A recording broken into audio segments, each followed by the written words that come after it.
हाम्रो रसोई च्यानलमा सबैजनालाई नमस्ते।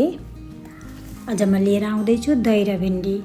मैले एउटा कराई बसाएँ, कराई तातो हुन थाल्यो। अब मैले तेल हालेँ, यहाँ तोरीको तेल अलिकति हाल्नुपर्छन्।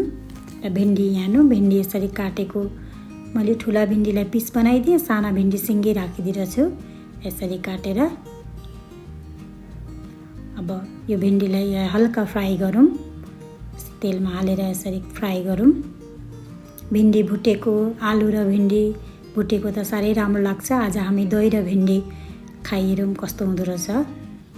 अलिकति नुन हालेर यसलाई पाक्न दिनुपर्छन्, सबैतिर पाकोस् भिन्डी। राम्ररी चारैतिर पाकेपछि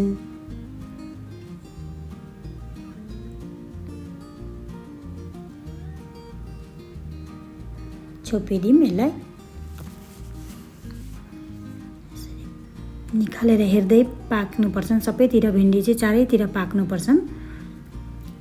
धेरै टाइम लाग्दैन, घरमा भएको वस्तुले राम्रोचाले बनिन्छ दही भिन्डी। अब दही हेर्नु, दहीलाई हामीले अलिकति मसला हालेर दही बनाऊँ, मजाले घोलेर दही। धेरै अमिलो दही चाहिँ नहोस्, ठिक्कको होस्।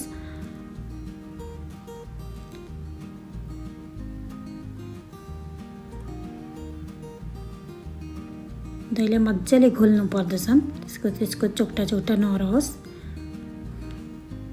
यता भिन्डी हेर्दै गरौँ, पाक्दैछ। यता दहीको मसला हालौँ अब हामी। अलिकति नुन स्वादअनुसार, अलिकति चाट मसला र अलिकति मरिचको धुलो। यसलाई मजाले मिक्स गरिदिउँ।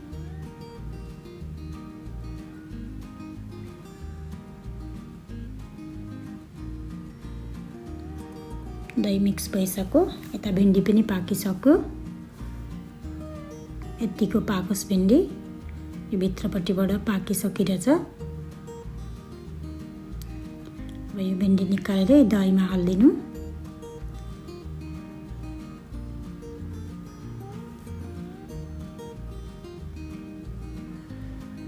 अब यही कराईमा अलिकति तेल हालेर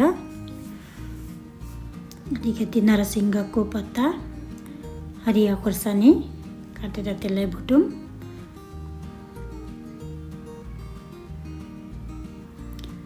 दहीलाई तड्का लगाऊँ हामी।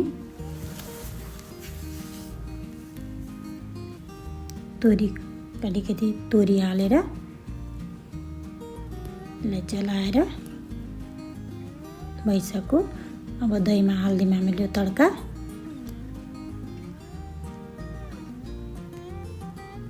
घरमा भएको सामानले एउटा अनौठो दही भिन्डी बनाएर हेरौँ, खाइहेरौँ हामी सबैले। यहाँ हेर्नु, यसरी म बनाउने रेसिपी लिएर आउँदैछु। हजुरहरूले मेरो च्यानललाई सब्सक्राइब गरिदिनुहोस्, सेयर र लाइक पनि गरिदिनुहोस्।